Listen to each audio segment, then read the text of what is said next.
Nu au avut altceva. Oleu, i-a pus tot silicon. Un tub, cred că a vrut să fie.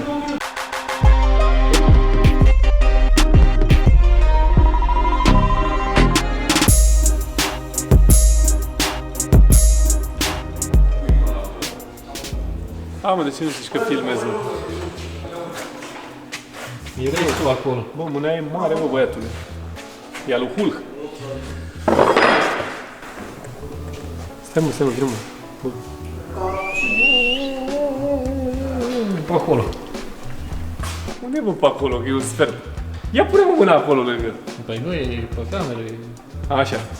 Salutare și bine ați venit. Azi vrem să avem un Opel căruia i s-a făcut recent distribuția undeva. Nici nu știm unde măcar, sincer. S-a făcut distribuția, clientul ne-a zis că s-a făcut distribuția și că mașina după ce s-a făcut distribuția a început să meargă prost. Deci, bă, pe distribuția. Dar întâi să încercăm să o pornim, că zicea că pornește greu. Și vrem să vă anunțăm că frații de la Gebo au o campanie foarte șmecheră acum la elevatoare. Nici am înțeles, nu mai au multe în stoc, așa că să nu cumpărați prea multe, că poate totuși ne-ar strica. 4 tone. Noi nu avem de 4 tone. Avem de 3,5.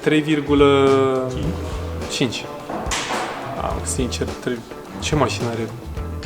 N-ar fi nevoie chiar de 4 tone, dar ne-ar plăcea să avem de 4 tone, așa că nu le cumpărați pe toate, mai lăsați și voi 4-5. Băia să nu cumpărați, mă, că le vrem noi. Nu, să nu cumpărați elevatoare de 4 tone de la Gebo. Da. Hai să băgăm mașina.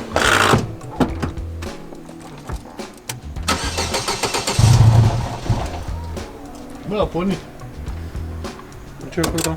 Ce? De ce ai oprit-o? N-am oprit-o.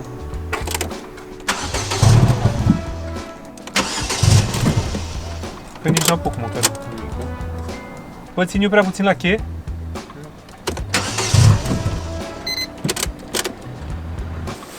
Tot ce știm în momentul ăsta e că s-a făcut distribuția și că după aia a început să pornească prost, dar nu știu exact ce înseamnă să pornească prost.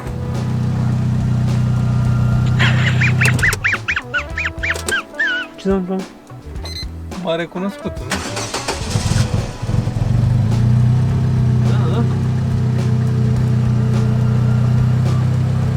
Ce, ai pornit-o pe gaz sau ce? Nu s-a conectat gazul. Păi și cum o ia acum?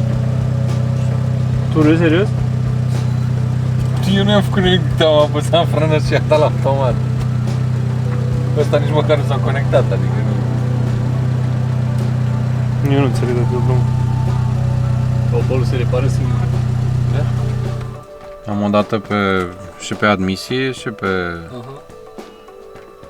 evacuare. Vorbește binișor. Da. Nu, chiar binișor.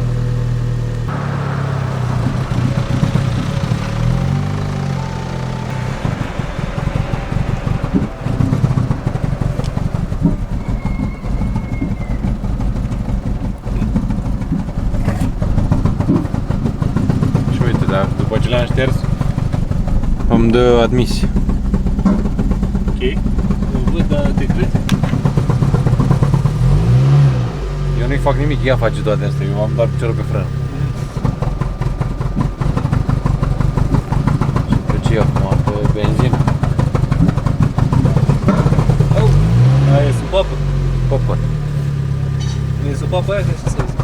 Misfire. Au! Popcorn. Dar popcornul trebuie să fie în spate, nu în față. Stop de pop sembex.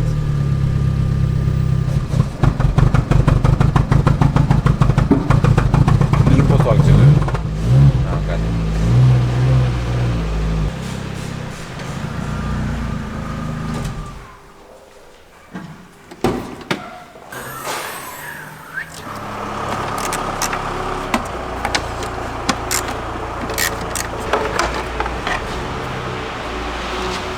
Acum vede că a fost schimbată, la, și încercăm să tragem la punct, zic. Cu siguranță atinge jantă. Nu atinge. Atinge jantă. O atinge și ea uneori. De tot ce jantă invers.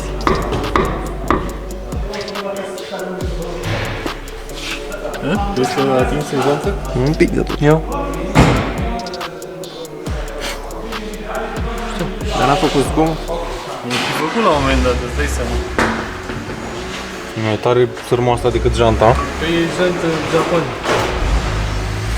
Oricum sârma nu e montată cum trebuie. Sârma asta trebuie să vină pe sub asta. Și sub asta. Și fix aici atinge. Vezi? Da, deci el n-ar fi atins. Era montat acolo. Atinge de când s-au schimbat discurile și plăcuța. Cum ai făcut? Nu mai atinge. Și am salvat janta. Ei, Trebuie echilibrată un pic, dar în rest... cineva i-a făcut lucrarea. Da, vezi că aici n-am mâncat din ea încă. Încă. Sau nu știu pe unde trebuie.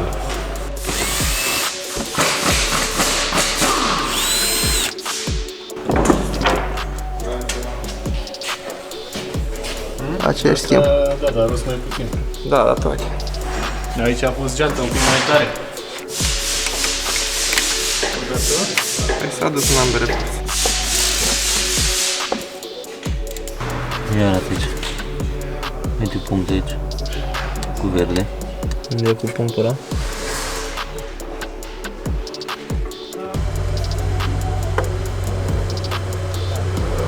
Cea de stânga trebuie dată mai sus. Și asta în dreapta mai sus. Deci sunt închise amândouă, părerea mea.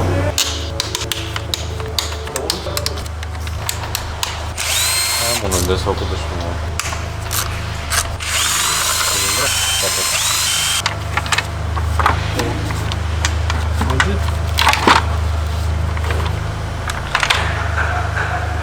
Ok. Posibil să mai fi fost... A fost pusă cu silicon. Mult silicon. Ca să știm de ce e și greu. Ca să ne înțelegem unde ne aflăm. Umblată la amândouă. Și.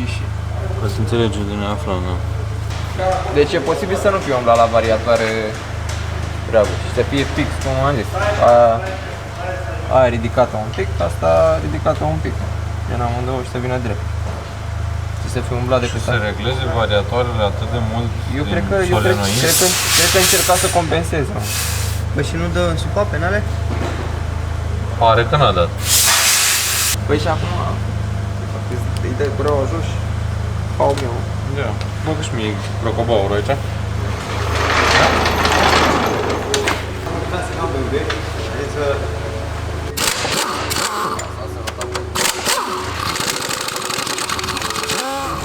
Auzi aia de curăcie. Ce? Asta? Locul ăla. E de la, uite, mai are unul aici. Frizerul i-a tremurat mâna când l-a tuns. La debinat. Haide mă, ieși afară.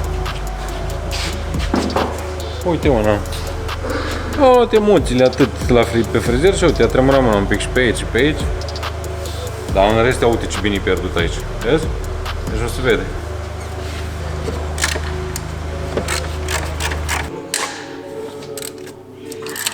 Este o lăsă.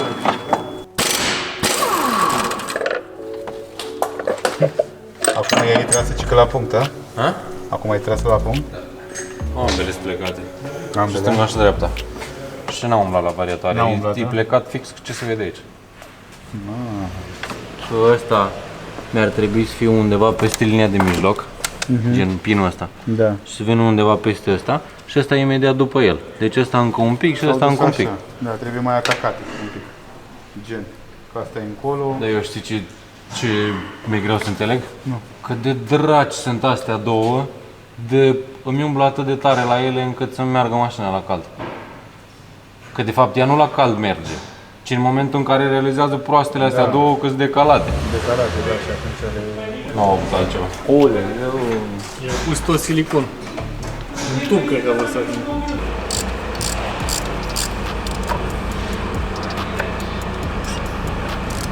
Trebuie să învârtim cumva de ăla, păi nu prea merge pe ăla. A intrat ăsta. Dau Lasă. drumul aici și pe ăsta dau invers, în sus. Da, spre parbriz. Ia uite un pic. Mai trei. Mai. Ore deasupra. Gata. Avem punctul ăsta de aici, care trebuie să fie fix deasupra dungii. Și mai am un punct aici, care trebuie să fie fix sub ea. La verde. Da. Așa a fost gândit. Da. E ok. Și calat în spate. E ok și acolo, jos. Jos, din păcate, e pe semn și ca să poți să văd semnul trebuie să-i pun capacul și... Da, dar ai lăsat pe semn. Ca idee, când se face asta, îl tragi la semn, înainte să dai folia jos. E un dispozitiv care blochează volantul și rămâne în poziție. Eu nu l-am blocat volantul, în schimb nu l-am mișcat, n-am mișcat arborile. Acum o să montez, îi pun capacul și pun folia și văd în ce punct e. Ar trebui să fie rămas la semn.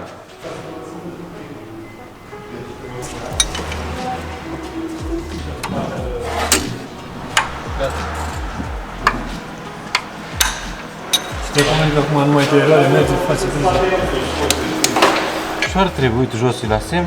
A făcut cineva semn cu markerul înainte acolo și e bun semnul, gen, ăla e semnul, e ok. Astea, axele nu le-a calat bine, jos a dat semnul bine. Ce se poate întâmpla?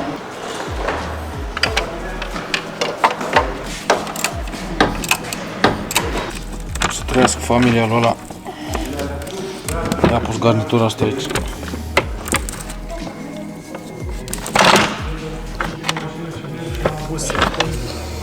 Tot. I-a pus silicon, a pus garnitura aici, a mai pus un silicon deasupra și după aia a pus capacul. Aici s-a curățat. Să vedem dincolo la partea de capac. Încă curățăm. Încă să mai curăț. S-a adus un pic de pe aici. Așa, pe lateral. Dar pe interior mai e.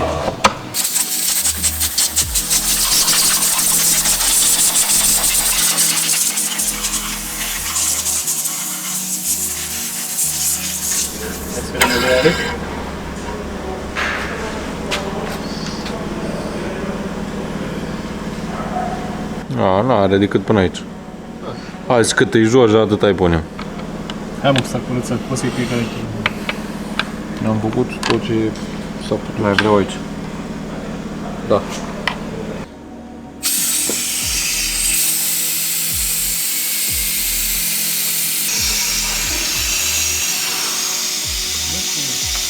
Cât mai trebuie?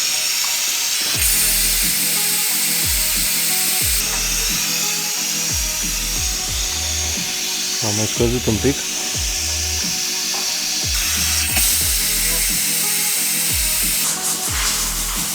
E bine? E bun. Bun. Litru de ulei. E bine. Ia zi, Costi.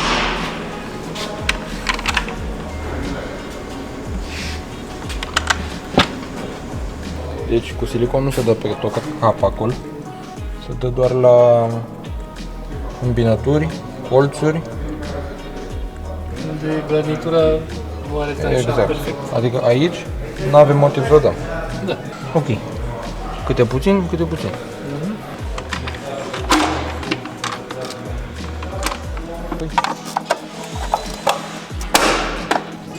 Hai, momentul adevărului. Hai mă, zic, Opa, shit! Merge sau nu merge fopălul? Gata, ăștia am fost noi, mulțumim că ne-ați uitat.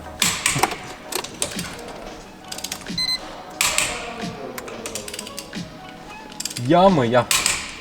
Hai să conectez. Error memory. Conectează-te, mă, gata, a mers. Ia uite-l. Ia? Erase. S-a șters. S-a șters. Ia, error memory. S-a Zero. șters. Și acum pleacă de aici. Ia cheia.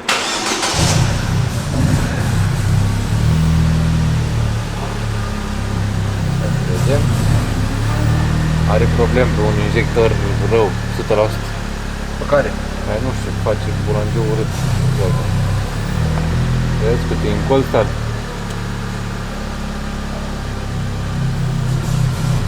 Sau să fii pe supapă în palea. Oleu! Are și gaz. Te lasă în nebunii. Error memory. Ger. Zero. Mai dai una. Da, cu apă bine. Da. Are probleme pe injecție, pe ceva. Sau supapă. Când se încălzește un pic de la explozii, începe și atanșează supapa mai bine ușor. Și pe gaz oricum se conectează numai când e caldă și merge bine pe gaz.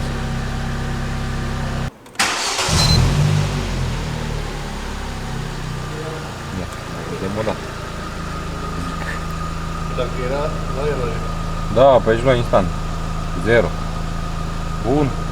Auza, error memory 0. Da, băieți.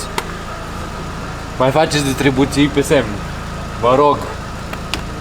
Și silicon. Aia cu siliconul o mai vreau că mi-a plăcut. Cât de mult? Cât de mult?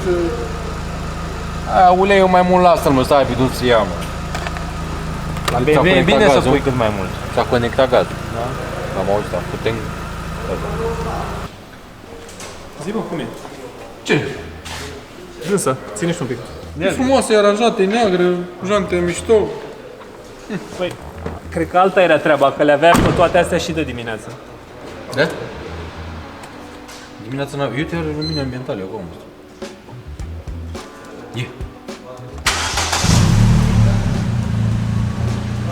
Și nu mai avem celălalt.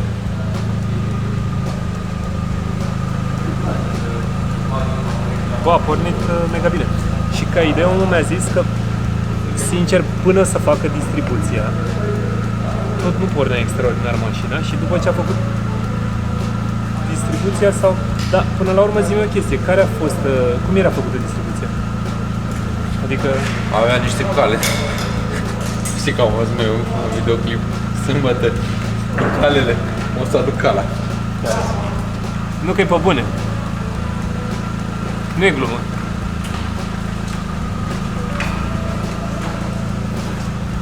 Cale originale Opel. Bă, originale de la mama lor.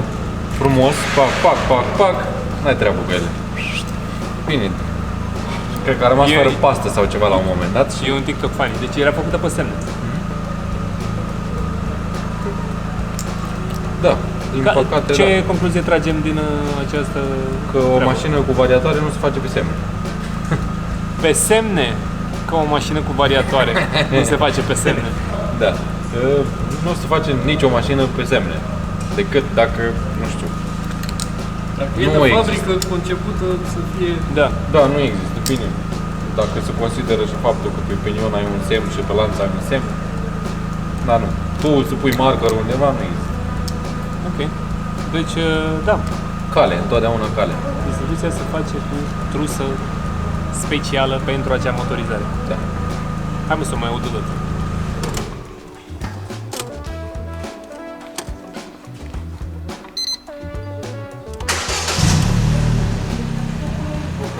Nice.